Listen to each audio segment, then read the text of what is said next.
Thank you for coming this evening. My name is Brian Spears. I'm a professor in the English department. And I'm here representing Writers and Critics, the Susan Glassell Writers and Critics program that has brought this together tonight. So I'd like to thank, first of all, the Writers and Critics Committee, the RunDSM, who will be performing this evening, the Coalition of Black Students, without whose help we could not have made this visit possible. And then I'd also like to talk a little bit about my experience of Douglas Kearney's work and introduce him a little bit. I first got to know Douglas's work when I received a copy of The Black Automaton in the mail as a review copy from Defense Books. And it was at first just in a pile with all of the other books that I received, but I looked at the cover and I was like, there's something different about this.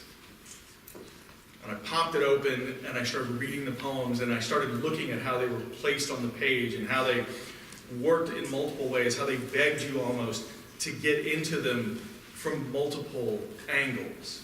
How there was not just one poem on the page, but there were different poems on the page depending on how you looked at them. And I thought, this is different, this is new, this is bridging the boundaries of what we think of as poetry.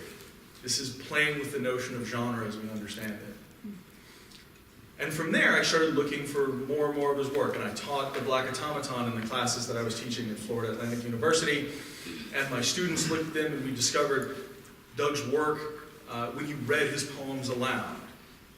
And the way how those poems then even transcend what was on the page and how it becomes something new and different every single time we see them that way. And he just added another dimension to his work. And then I met Douglas at the Association of Writing Programs convention in Washington, D.C., and saw him perform in person. And since then, we've kept up a correspondence, and I've published some of his work on the Rumpus, and it's some of the stuff that I'm most proud of having published. And I recommend his books at every opportunity I get. When Patter came out earlier this year, I was actually a little disappointed that I hadn't seen it earlier because I wanted to use it for one of the book clubs that I run, and I'd missed the opportunity. Patter is a book that I feel very personally close to because there's so much in there about the birth of his children, and in some ways it echoes the experience that I just had with my wife this past year. And so his poems and his work affect me both as a poet who sees his work and sees something important going on there, but also on the personal level, and I'm very happy to call Douglas Kearney a friend of mine. And I hope that you will appreciate the work that he is presenting to you this evening. So, without further ado, Douglas Kearney.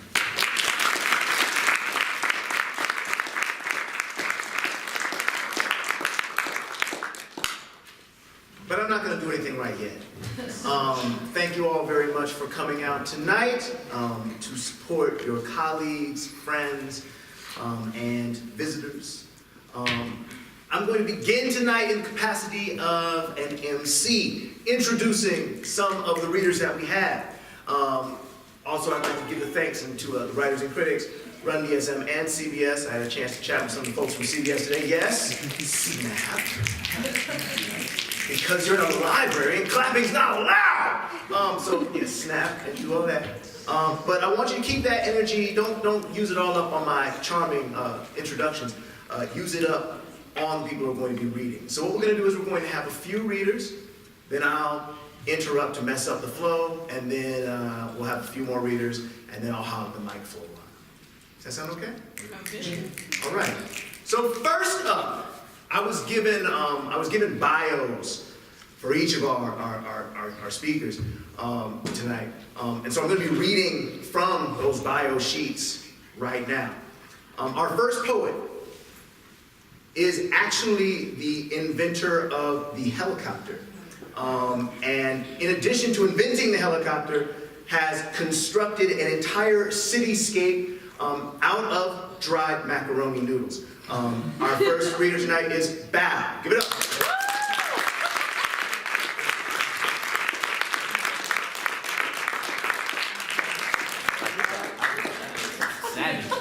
That macaroni That's my sound. Can y'all all hear me without the mic? Is that? Yes. That's right. Okay, cool, sweet. I got these. Oh my gosh. That mic is awkward. Just saying. I said, Versace, Versace, Versace. Gold and diamonds cover my body.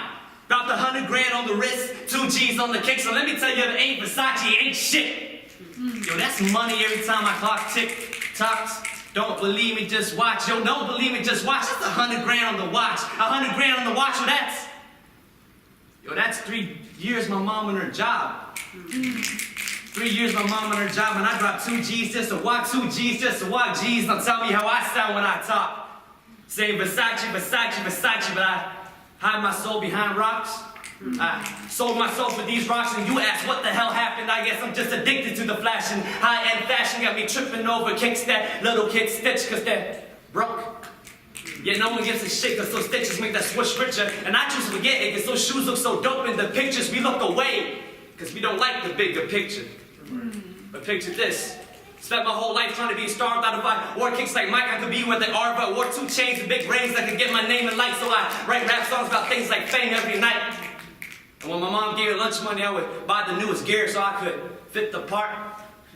I mean, I'm just a young rapper from nowhere trying to get a start. Swear to God, when I make it, I pay her all back, but tell no one that, cause that's not how rappers act. Yo, I wanna shine so bad. Tell me what I need to do and I'll do that. Buy some new shoes, yeah, I'll do that. Golden diamonds, yeah, I'll do that. Versace, Versace, Versace, yeah, I'll do that. But forget about my family, now how did I do that? Guess I spent my whole life trying to be a star. I ended up losing my head. See, I found out most of the stars who's shining are actually dead. All sold their light for shine, and I gave them all my soul. Saying Versace, Versace, Versace, with that fame ain't worth its weight in gold.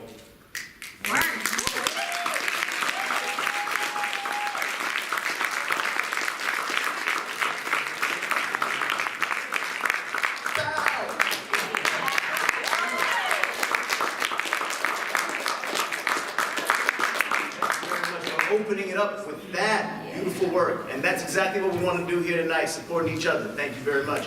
The audience as well. Our next poet is actually the choreographer for many of Elvis Presley's music videos and makes guitars out of chicken bones in her spare time. Our next poet is Brittany. Yeah.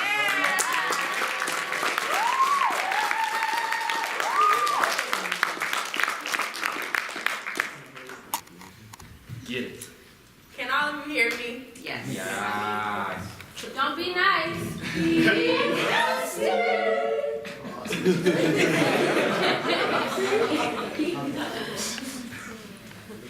Is it even fair for me to be tired?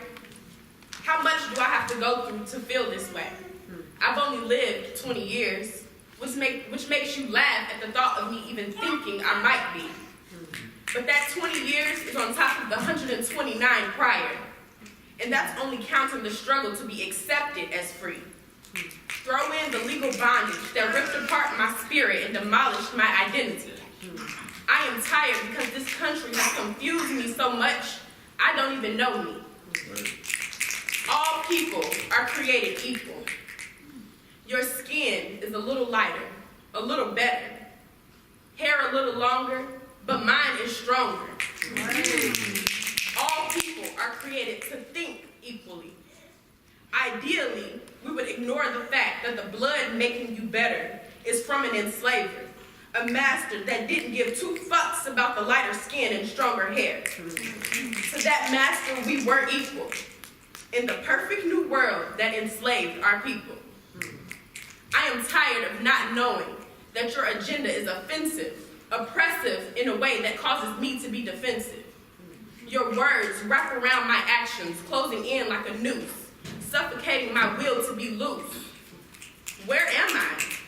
All I see is these yellow things stalking me at every opportunity.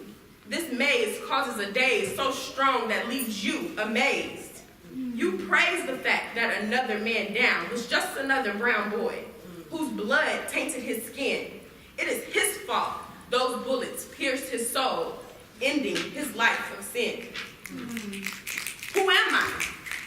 I am just another young black girl, destined to be molded into a stereotype. I am the fuck up that fucked and got stuck. 4/21/94 was the first time those clouded, preconceived statements thought they could explain my life. 4/21/94 ruled that my mother was just another fuck up. So why are you surprised that once again that black and white scribe has defined me, or my mother, or any other double-crossed chromosome brown-skinned girl destined to be just like her mother? 9/28/13, the date that everyone was waiting for, sitting back, silently staring, with eyes bulging out of their face, screaming, "Girl, didn't I tell you?" But what exactly did you tell me? Because my comprehension colored a perfect picture for me. Speak, but only when spoken to. Listen carefully to what he tells you. Look past his incapacity to care, smell the smoke in the air.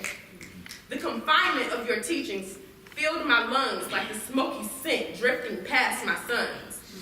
I can't live this life, confused on how to move my lips because the vibrations are strong enough to rip apart the faulty teachings of your deep, dark bliss. 11/6/14.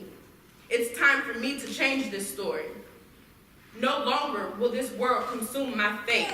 I will speak with eloquence and watch them listen in awe. A small brown woman, watch your step. You never know if you're the one destined to fall. Right.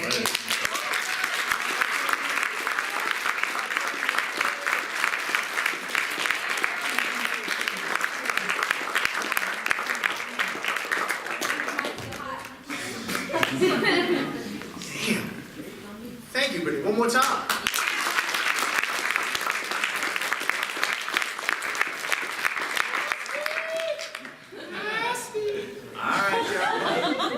All right, y'all.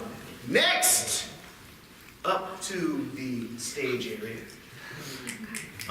is a poet who, the rumor is that this poet's shadow can crack granite. Give it up for Maddie.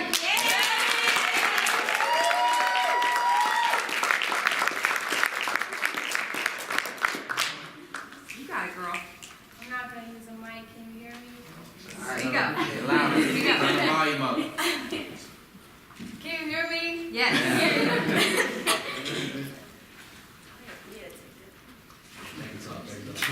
Get yourself together. Sweater though. Sweater gets strong.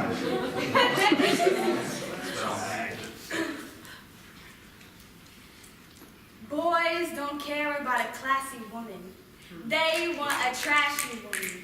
One with pleasure on her lips, thick hips, she knows how to work them, quick to unzip and strip. Secrecy isn't on her body anymore. Her knees are not red from praying. So quick to call any man daddy because she never had one. She never had love that was unconditional, so she conditioned her mind and body to only giving pleasure. Knowing pleasure is the quickest way to a man, and if she did it right, he will come back.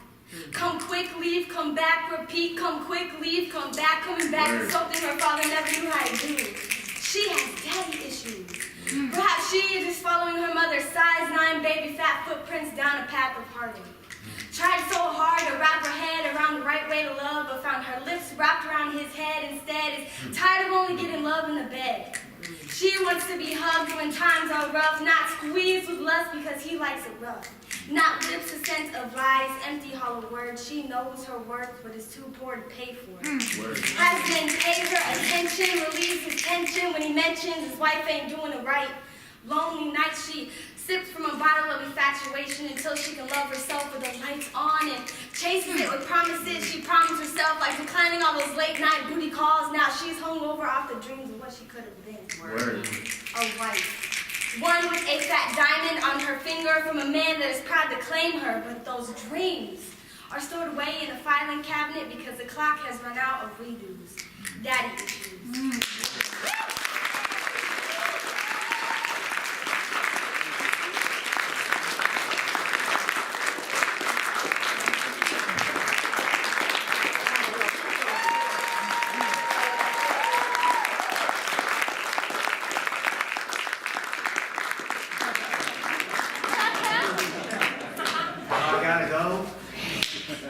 I think I'm gonna change what I said. We're gonna let everybody go, then y'all gonna take a break, and whoever comes back, I'll read then. Thank you very much, man. I'm gonna read something now, actually in the similar spirit, I think. First thing I want to say though is y'all know who Miles Davis is, right? Word. Right. And y'all know Miles Davis is on record for beating his wife Cicely Tyson, right? Correct. All right. Miles was guilty of self-confessed violent crimes against women such that we ought to break his records, burn his tapes, and scratch up his CDs until he acknowledges and apologizes. Pearl Clay. The trumpet's mouth is apology. Terrence Hayes. You just write a poem about your need to do that. Ahmad Jamal Johnson. Live evil. The pen's point comes down on the butterfly. The knuckle comes down on Miss Cicely. The mallet comes down on the CD case. Wait! The mallet comes down on the butterfly. The pen's point comes down on Miss Cicely. The knuckle comes down on the CD case. The knuckle comes down on the butterfly. The mallet comes down on Miss Cicely. The pen's point comes down on the CD case. The pen's point, the knuckle, the mallet, damn it! The butterfly, Miss Cicely, the CD case. The rose's velvet plumes rip at the aphid spit, but that feeds something. The phoenix's dazzling petals in the ash draws, but that births something. The martyr's ecstatic smile as the bowels give, but that saves something. What did we make? Listen to the butterfly. The pinpoint makes no sound, sticking the felt shell, no brass wail into the air. Here, it's silent as a necktie. This isn't quite right. Miss Cicely, a CD case, and the pinstripe three-piece. Did he wear a pinstripe three-piece? Did she kiss its lapel with red lipstick? Did he stick her lips red? Did she kiss it? I threw out the liner notes. I don't know. Sometimes he wore a pinstripe three-piece and a dazzling tie. The air was what bowels give. I have a mallet. Did he kiss her? Lips red? Did he stick her with the pin's point? Listen to the brass wail. Listen to the butterfly. The plastic breaks and the silent breaks. This is the song of a man thinking he can build a rose with a mallet, make an infant phoenix with a pin's point, be a martyr with knuckles. This is the song of a man who threw out the liner notes. He wore ash draws. Wait a minute, damn it, Miss Cicely! Why won't you wait? Listen to the song of a man giving what bowels give. He had a mallet and the oils in the hands cripple. The butterfly won't fly again, so butter wait, butter stay, butter still. My fists are felt. Shit, what have we made? Better wait, stay still. Listen to the song of a man in its three-piece shell. It comes down. It comes down. The pin's point, the knuckle, the mallet. Wait a bit! No birthing, no saving, no feeding. Damn it! Listen to the song of a man who breaks. What have we made?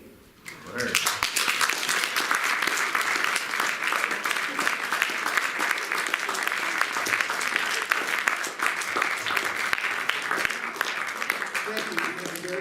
All right, and now up next to the stage is a poet who has actually written 50% of the words in all of the books in this room, and has written them in cuneiform. So you can't read them, but they're there, and it's the most recent application of cuneiform in Iowa. I'd like to introduce you all, Ethan.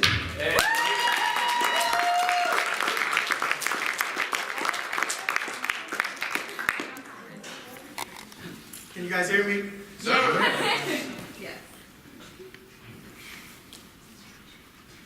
Backpacking half-breed, dragging his feet. Too busy slinging dope, ain't been to class in a week. And his daddy ain't there because his dad is a thief. So his daddy's in jail, and his mama's a fiend. Can't get his mom off the pipe, so he's out in the street, slanging bag to pay rent so they ain't out in the street. And when his grades came in, he came out with a D. Said, F school, man, they ain't helping me eat, you see. School is based upon natural selection. The ones best suited are most likely to stay, and the ones with poor fitness are slowly dying away. But young black males go to jail and die anyway, so slanging a bang seems the most viable way. But natural selection isn't based upon the observation of poorly adaptive individuals. It's the process by which traits become more or less common in the population.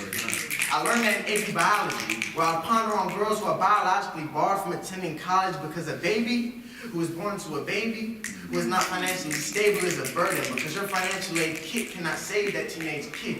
No school because she can't pay the daycare to play with her kid, but she's working 2 jobs with Pampers in to play pin. So when teachers send the grades in, her name is on the list, just like the 1.2 million kids, same situation she's in. Word.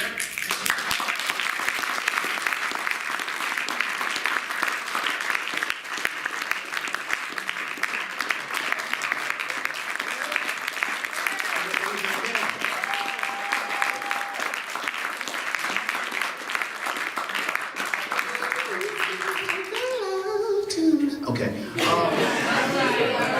Sorry about that. Just a little, little Lion King. Always happy to have some Disney. Anyway, so next to the stage is a poet who actually was on several countries' gymnastic team all at the same time. It's incredible, and if you can see the YouTube footage, it's remarkable. You just look and you can see split screen and doing flips all at the same time in 17 different countries. Anyway, this poet's name is Dariana.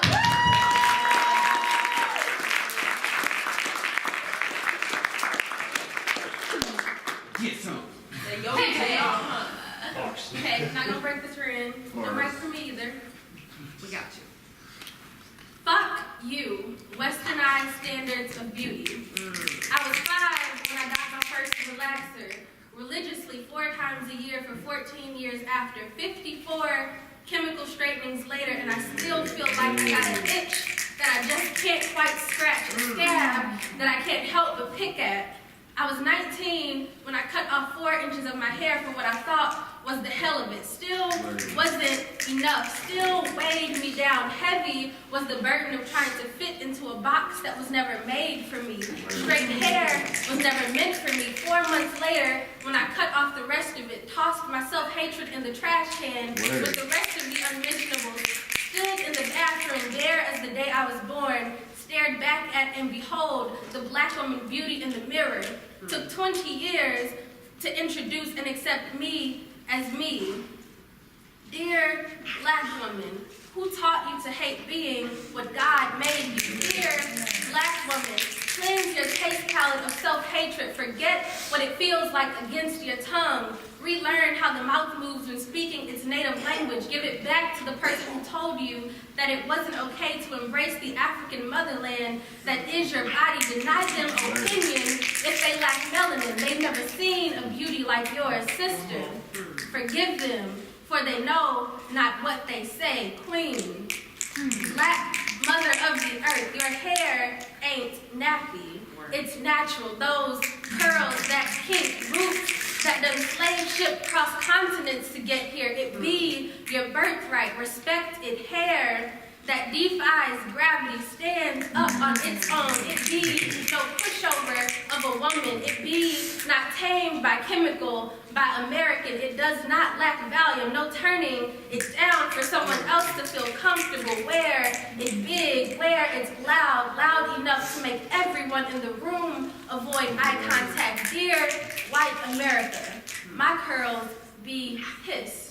Got 20 years worth of shit to say, so do not tell me to relax them. They be no definition of angry black girl. Call them black woman militant. Call them Asada Shakur after the escape. Call them returning and reclaiming, taking back what was mine to begin with. Dear white America, I am no walking apology, not asking to be excused. I've arrived and about 20 years late, so move out of my way. Do not make room for me. Call this hostile takeover.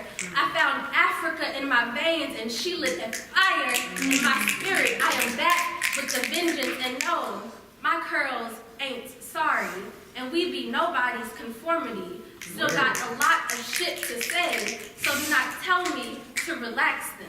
Word.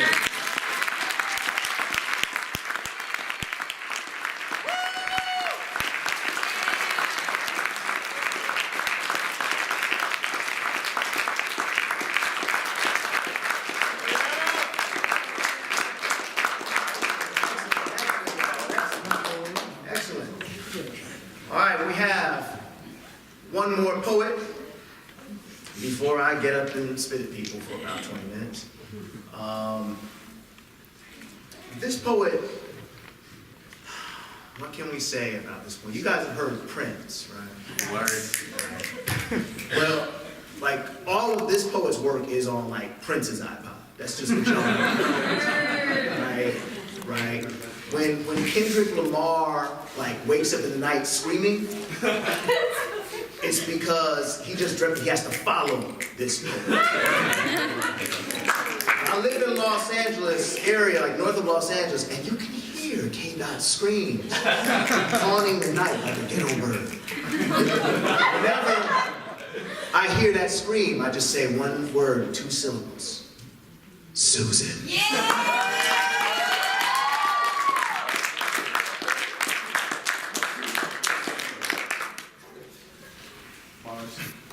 Bars. Get free.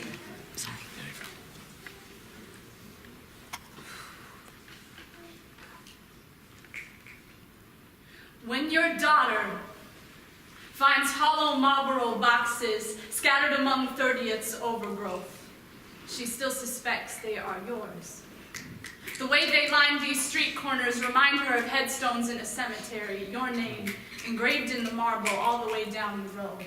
When strangers flick their cigarette butts out the windows of their automobiles, your initials are a phantom amidst the smoke.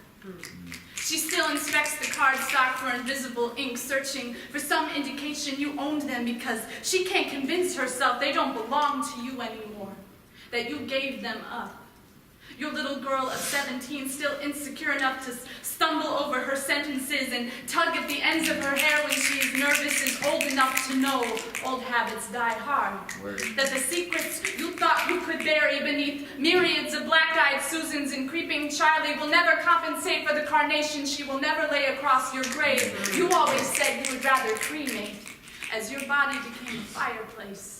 The sky in your irises clouding to gray, your skin collecting dust, the 5 o'clock smoke screen becoming a permanent addition to your face, your lungs a poor excuse for a chimney sweep. She had to reconcile that though you are more than dust to her, to dust you would return. The autopsy report joining your ashes in the urn, but the lies wouldn't be smothered. They would always burn. She will remember the garbage can smelling mysteriously of sulfur. One trash bag after another, molten like tar. She will remember the night you reprimanded your son for sticking a lit match in the trash and knowing who he learned it from. She will remember telling herself he learned it from the man who couldn't resist lifting cigarettes to his lips outside my bedroom window. He learned it from the man who couldn't stifle the tobacco he could not manage to swallow. He learned it from the man who could not tell me without choking on his own smoke the difference between his first-degree burns and first-degree murder. She is old enough to know they are the same crime. Like any case of arson, the damage will be collateral. She can't sleep at night when she thinks she'll wake up tomorrow to find you having. That she will find nicotine, arranging the murder scene, easing her arm down your throat, constricting a steady hand around your heart, suffocating the despairing ember in your chest, and arresting the final breath from your esophagus. She will remember she was the bystander. She will remember she was the only witness. She will remember she was the second hand. Not the one that could spare your life. Word.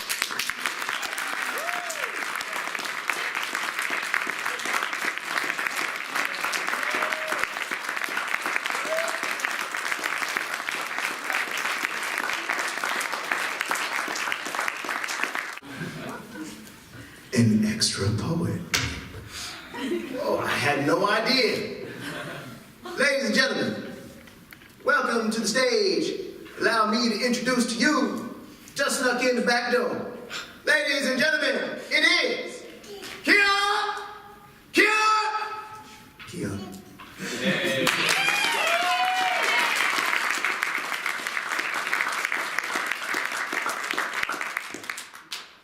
So I'm going to be one of those people who reads off my phone.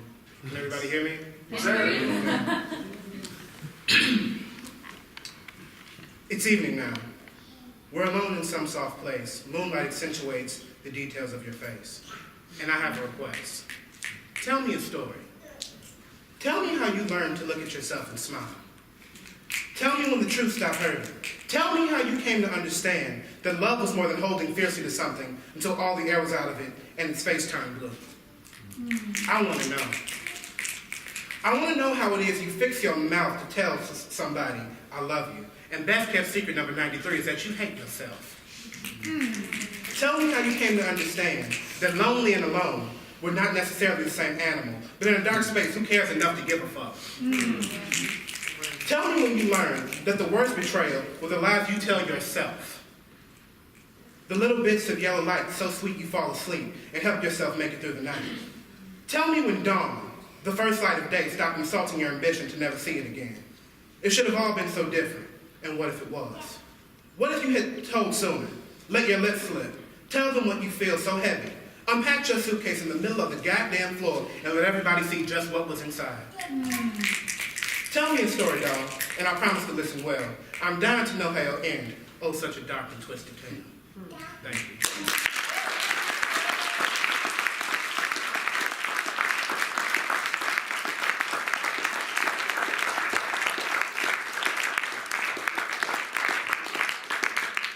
Give it up one more time for all of the poets who's been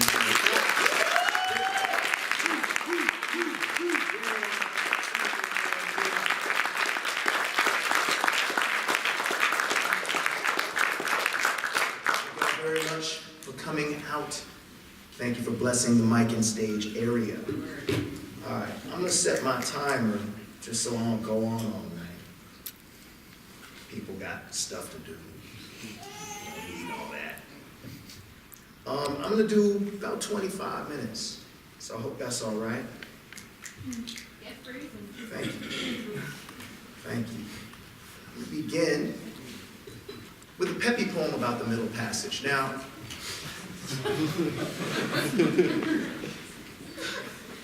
well, I mean, there aren't enough peppy poems about the Middle Passage. When you think about it, I mean, like, in this current economic climate, if someone offered you the opportunity to go and explore new territories, it'd be a guaranteed job for you there. They would cover your transportation.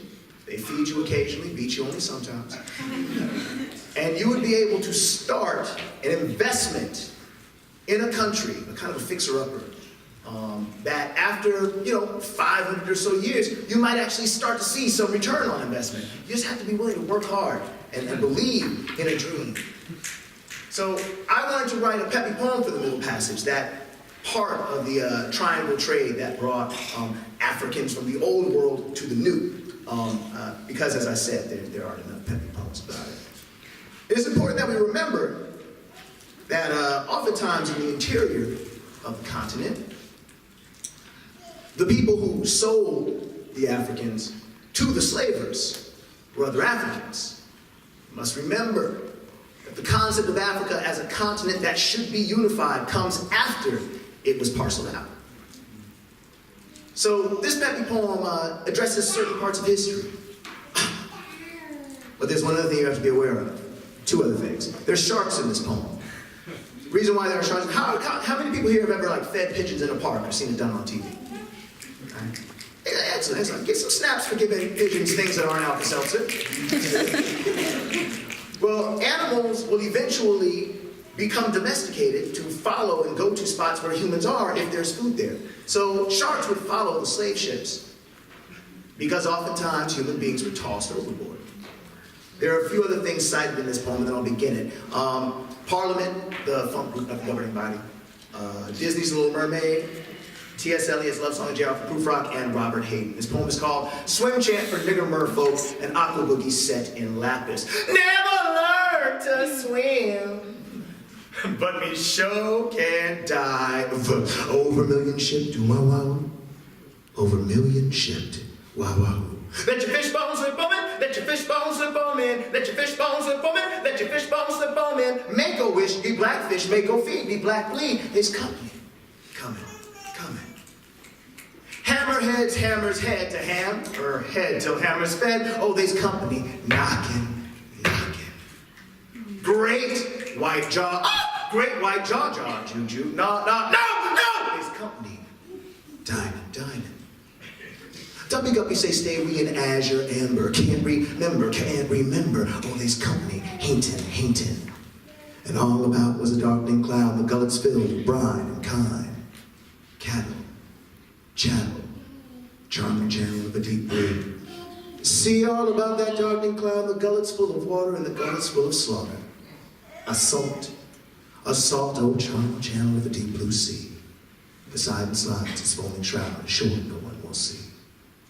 Just look at the world around you, right here on the ocean floor. Such wonderful things around you. What more is you looking for? So send a pair of ragged claws scuttling across the floor of silent seas. Oh, ye nigger merfolk, a love song for song lovers. It'll all be thin, fine, thin. Attention, nigger mermaids, mermaid and mermaids, chain like hooked and sink sardines. Do not bleed in the sea. The stains won't wash out. We ain't responsible for your mess. Much a bilge, the management, voyage through. There's company, hating, can't remember. Oh, there's company, hating, the stains won't wash out. Next up is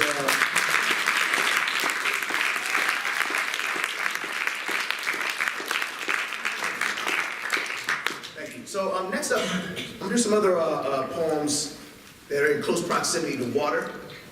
Very troubling history among swarthy people in water. Middle Passage just being one aspect of it. But let's talk a little bit about Hurricane Katrina. And of course, it's affected quite a lot of people. Now, when Hurricane Katrina struck, like a lot of folks, I wanted to do something about it. And I sent money. But I'm a writer, so I thought I should write something about it as well. As it turned out, a lot of the people I knew living in that region are also writers. And they were writing on a daily about what they had lost when their houses were destroyed. So I felt to myself, well, they're voicing that, so how can I write about it? And I thought to myself, I know how. Let me think about who benefits from Hurricane Katrina. Who could actually get something good out of all that neglect? And the only thing I could think of were animals. Only animals would seek to benefit from it. So I wrote some songs called the Flood Songs, and each one of them is based upon actual musical form. This first one is called Flood Song 3, Alligator's Quiet Storm. And Quiet Storm, does everybody know what Quiet Storm music is? That's that like 70s R&B that was like for baby making.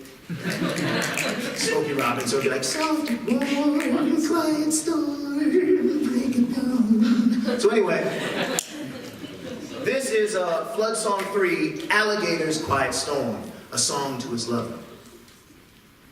Trina, she my long-legged woman, my long-legged woman, she loved me. She loved me and she poured the water. She poured the water, oh my Trina. Trina, she my hot-blooded woman. Hot-blooded, she loved me.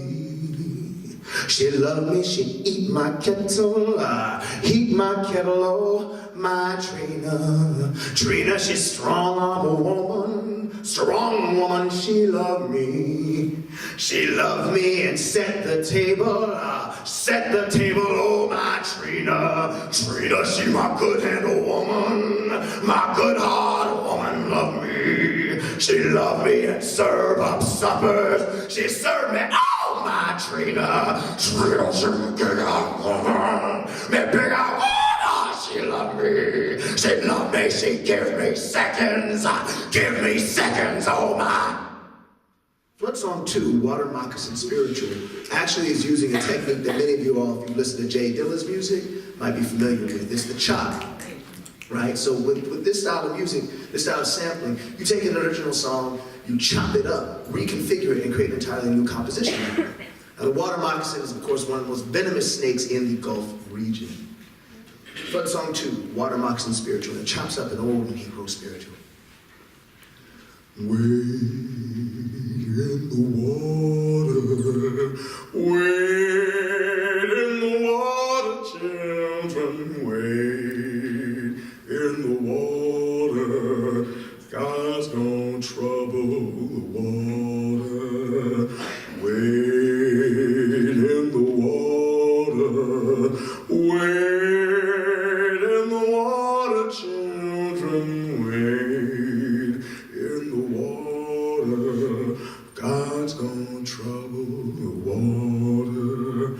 Wade in, wade in, wade in, trouble in the water, children in the water, trouble the water. God's children in the water, God's children gone in the water, trouble in the water, the trouble in the water, water, water, water, water, water, water, water, God's gone.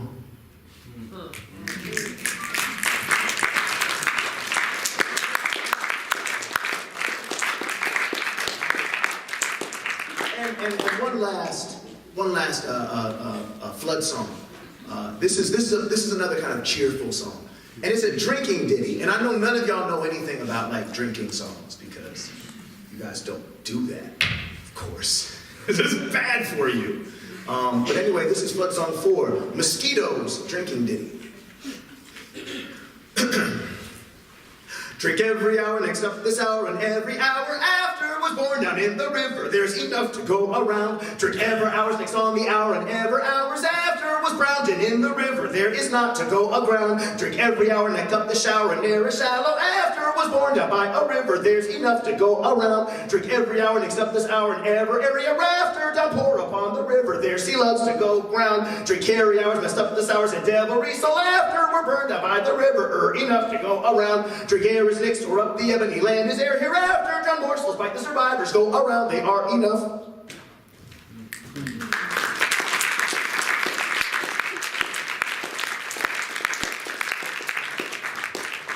I'll do some new work. New. It's a new. This is kind of another love song, right? The song is called Buck. And it's a love song to like a troubled love relationship that certain people in the U.S. have against certain other people in the U.S., right? And it's like, you know, when we met them, they were like, yo, baby, I'm going to protect you, and I'm going to serve you. I'm like, okay, that's all right. I like it. Whoop-de-whoop, I like that. And then it's like, bow, bow, bam, bam. Not that bow, but different kind of bow. Boom, boom, boom, right? Right? And it's like, well, you know, well, we can't really leave, even though, you know, they treat us so bad. But anyway, this is a love poem. Buck. So, seems some want somebody bodied on some sweet street meet. Come and go get it. We won't scuffle, though you want us to. Tool hammered back to make a no way to let yourself in. Us, umber husked, what a dirty look is a dirty talk. Begging for the something long in your dom palm, what smokes after doing it. You make us scream the shut up. You never hankered for surrender, so the hard way, cuss some or stick it.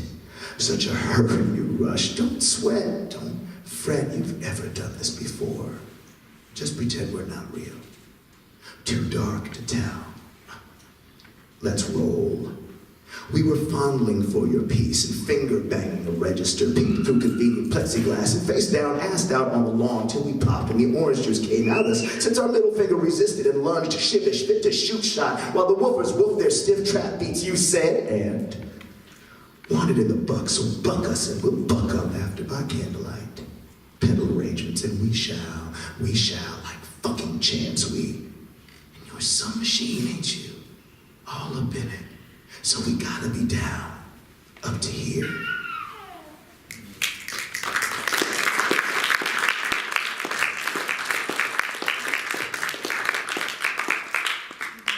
So, I'm gonna read something from this book. I was told that if you're giving a poetry reading, it's important to have at least one moment in there where you are expressing delight. A wise person told me that. Express delight. Somebody smarter than I am.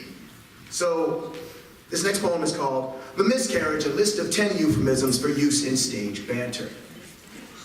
Foxes looted the coop. God marked your copy. Cherries dammed the flume. A kite fell in April. An apple burst the nest. Some Seminoles fled the field. Our wagon crashed, but we just saw the heart in the furrow. 4 alarm beat 3 days ago, and next the doll factory. Roses, weak as Father's Day, choked the cabbage. Red ants blitz the sugar bowl. The miscarriage, a magic trick. 1, stash scarlet silks in a lady's skirt. 2, plant her among the crowd. 3, call your shill to the dais. 4, lay her on your table. 5, conceal her with your bedsheet. 6, distract the crowd with pattern. 7, apply a slight between her thighs. 8, take hold the silk's loose corner. 9, pull till it pools on the floor. Presto! The miscarriage, a silent film to be shot without color. Title card, peril at Red River. Exterior, Red River, 4:30 a.m. Medium shot, baby in hamper rushing down river to edge of frame. Effects note, for baby use sheets, wadded. Tracking shot. Car racing the riverside. Interior, car, a wife and husband. Husband driving after baby. Wife cradling her belly. Title card. Will they make it in time? Exterior, 4:35 a.m. Long shot, waterfall, riverbed. The miscarriage, a minstrel show.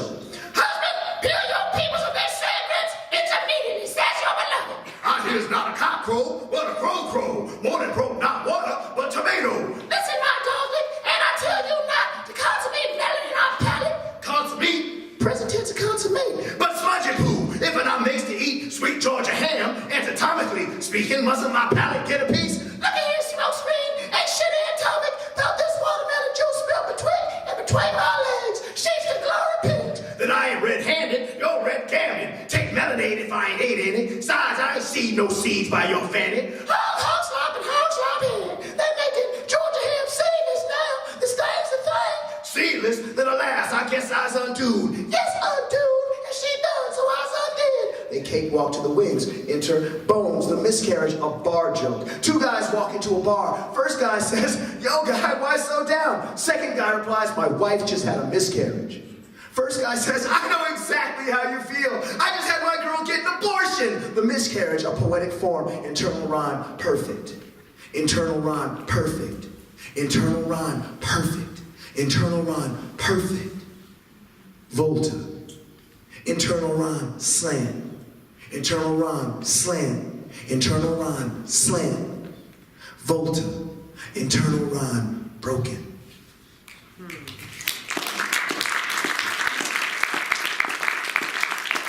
Thank you all very much. Let's do like one more, I think. And then if tempted, I might do another one, but I think I'm just gonna do one more. And I promised the members of CDS today that I would read this, and it's one that I don't read very often, but I appreciate y'all being here tonight.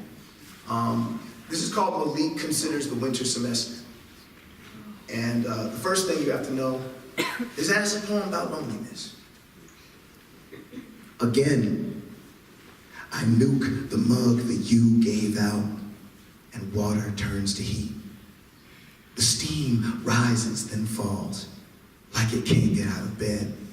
Tonight, the moon seems near unplugged. I stare at the dull black sky. So long the water cools again. The ramen's still dry. in its package. It looks like hay, or maybe twine. The microwave blinks end, where it should say the time. A ramen package says shrimp, another says pork, each something like what it says. Like I said I would, I kept the cards. They're like paper gates that hinge, squeal on my desk by books I haven't read and the tuneless radio. The congratulations in icy glitter. The we're so proud in kente. The figure watercolored brown in cap and gown to make me think of me. The one with the beard print, all angles and eyes. A fragmented train, the cutout fields of brown and black, they make me think. Sometimes I walk to the back of campus. Since winter hit, this shit's become a bit much. First the slush, a few dark, lingering grits, then everything white, like an empty pad on a desk of books. I've wandered in and out of evenings, a radio between stations, whispering in night's ear, winter fields wondering why I'm there. I watch the black grits disappear, everything white. A song comes clear through the radio. It's nothing like me. Then snow fills the radio's throat. My voicemail is nothing like me. It doesn't know it's just the thing that's there to be what's missing. My family says it's nothing like me. That's what the cards, the free mug help me see. That's why I'm here. Some starving, sweating pioneer. And why I stand in lecture halls deciding how to disappear more. To leave the dorm, go past the fields, frozen white, a lone black bit of grit. This is too much. The winter fields, and I wonder why I'm here. It didn't taste like shrimp. No, it didn't taste like pork. If I could find the pieces of train in my mind, paste them together, I would get a ticket, take a dark seat, and ride it to a station, free of these fields of snow. It must be nearly time to go. The phone rings like a conductor's bell. I tell my voicemail our truth. I can't be late. I already read what the microwave says. And the fields and I wonder why I'm here as December calls its roll. The fields filled white as a lecture hall. I take my seat. I don't speak, and yes, I am here. Choked as a radio between stations.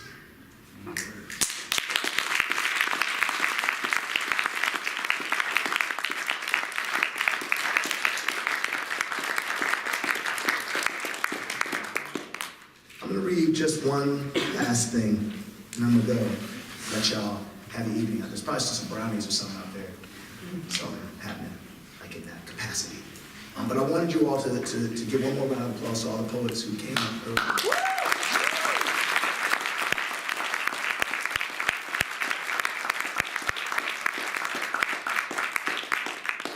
And this last poem I'm gonna read is called Big Thicket Pastoral. And this poem needs a little bit of an introduction. Partially because, you know, I teach, so if I'm standing in front of a room full of people, I gotta talk about something, right? So how many people here are from the South? Anybody here from the South? All right, I see a couple of folks, right? Well, many of us from other places are convinced that the most racist and backwards place in the world is the South. And that's interesting because a lot of people from the South will tell you, if you ask them, that actually some of the racism that's experienced in the South is a little bit better than what's experienced in other places, because in the South people are up front with it, right? And that because of this upfront quality, people oftentimes have relationships that, although it's complicated, are successful, or at least successful for a time. This poem is about a man named James Byrd Jr. James Byrd Jr. in 1998 was dragged to his death behind a pickup truck, right? The evening for James Byrd Jr. truly ended when, after the three men who were dragging him were fishtailing their vehicle, right? Fishtailing it. James Byrd Jr. was chained behind the vehicle. Let's imagine that's the back of the pickup truck. It was chained like this, pulled behind a stretch of road called Huff Creek Road, out by Jasper, Texas. But this is what's important for us to understand about this event. The three men who picked up James Byrd Jr. were white men. And in prison, like many people put in prison, and I say put in prison because not every person in prison should be there, they had joined a group for protection, right? And this was a white supremacist group.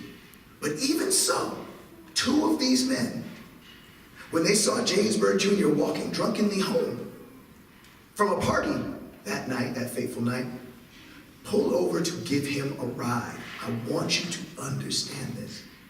Two of three white supremacists in southeastern Texas, which people will tell you is the scary part of Texas, saw this black man and said, we know him, let's give him a ride home. That is important. Because if it had been left just to these two men, this would not have happened. But there was a third man in there. And this third man was a man who did not know James Byrd Jr. And when he realized what was happening, this is what he said. Listen closely. That's some hoe-ass shit giving a ride to a nigger. Now, straight men in this room, you can't have somebody calling you a hoe-ass. That's insulting your masculinity. It's a shame that back then we hadn't gotten that term, no homo. Because they could have just looked at Possum and said, hey, dude, no homo. And Possum would have been, all yeah. But I want you to hear this. Despite the fact that these three men were white supremacists, two of them were just going to give James Byrd Jr. a ride home. They were insulted by a third man. And so, not being able to brook being called a hoe-ass, they decided to show that they were not. And after trying to enact an old lynching kind of ritual, and realizing that they couldn't do that, they decided to chain him to the back of the car. At one point, they talked about how he had actually come loose from the chain as they were dragging him down this road. And they backed the car up over him like a cartoon. Boom, boom, boom. Boom, boom, boom, boom. Rechained him. While fishtailing his body, they hit a culvert, pipes that inside the road drain water, and that cut him from here to here. Now, people in this room, you are in a college, which means that at times you're going to come to a point where you can make a decision that will change everyone involved's life, that will destroy a life, possibly including your own. And sometimes the only thing between you and that decision is somebody calling you a hoe-ass. It wasn't worth it for these men, and it probably won't be worth it for you. This poem is called Big Thicket Pastoral. To Big Thicket, a crack is a buckshot. To Big Thicket, crack is a stick broke. Crack, headlights staggering home. The road kills, but crack. To Big Thicket we go, two sticks. Two stick butts, hot, drink, heads like stagger in the road. Long the trees, long the creek. Crack, stick broke, light kills. We go to Big Thicket, to home on the kill. Buckshot, crack, stagger by drink, headlight to Big Thicket. Butt on each pickup, staggering. What you looking at? The pickup, headlights, long the road. Crack, butt broke, crack. The white stick, Big Thicket, long the trees, long the creek. Drink, stagger, broke, white kill. The buck staggering home. Crack, the trees pick up. We go to Big Thicket. What you doing here? What? Stick to home. Crack, stick broke. Go. White light breaks the trees. Break through the home. Long road home. White homing on. We go. Buckshot. Crack. We go to Big Thicket. Long the Huff Creek. The rushes in the drink. High neighbors. What you think you are? The boat. Crack. It's this boots boat. Crack. It's stick broke. Buck. Take in the rushes. Buck back. In